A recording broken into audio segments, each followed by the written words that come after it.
Grabando.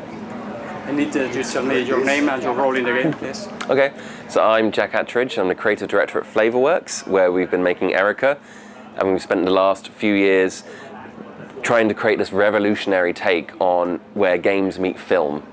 And so we built this technology from the ground up, and we rethought the way that we design video games, and we also rethought the way that we write video games to make sure that the story feels really intimate and nuanced, and that every choice you make has an effect on the game. The important thing for us is that you're interacting as much as you would in a traditional video game, except this is entirely live action. So you're dealing with all the nuance of a character's performance that you couldn't achieve in traditional video game graphics, but you're still able to touch the world in very tactile ways, whether that's wiping dust off an old book and flicking through the pages, or whether that's wiping a tear from a character's cheek. And it's kind of like a psychological thriller, like an interactive drama.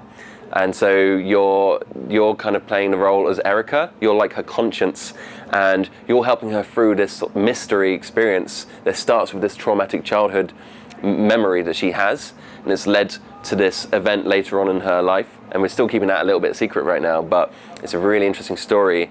And depending on the choices you make, the experience that you have versus what I have will very much change how we perceive characters in the world and the world itself.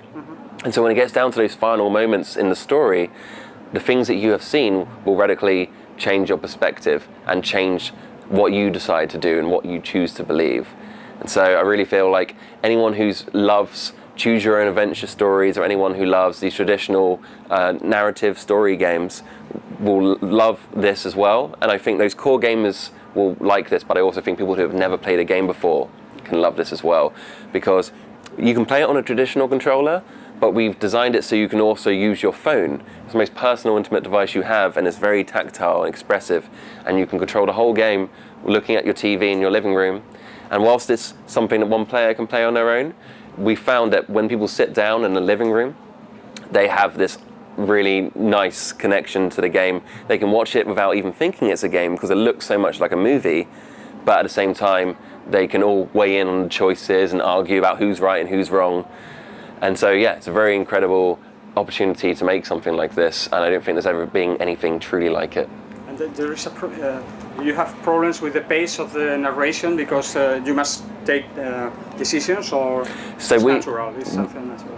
I find this is like the most natural mix of interactivity and film that there's ever been. We've designed it in a way where you are interacting every 15 seconds. Not every 5 minutes, but every like 15 to 20 seconds you are interacting with this world, whether it's choosing what Erica says, and she will never speak unless you choose for her to speak. So we're always making sure that you are connected to that narrative. But then also, if she sees something curious in the world, we allow the player to interact with that one-on-one. And you can even like pull focus, like a camera in the world when you move your cursor around. So we've really tried to make something very interactive, and it's also incredibly seamless. There's no jolts or pauses or stutters. It never has to load the next scene. It carries on flowing like a feature film. But in order to do a feature film, we had to film like multiple films worth of content to do this. So it's really ambitious. The idea is previous to the PlayLink technology, or do you have that idea before? Or? Yeah, so we were challenged with how we would bring this experience to PlayStation. And we thought that using your phone, which is the most personal device you have, would be a really nice way to do it. And in the year since this happened, PlayLink has been this big thing that Sony have announced, and lots of games are using it, from party games to more story-based games. And so for us, it's a choice that you can use this if you prefer to, and I think that's the best way to play.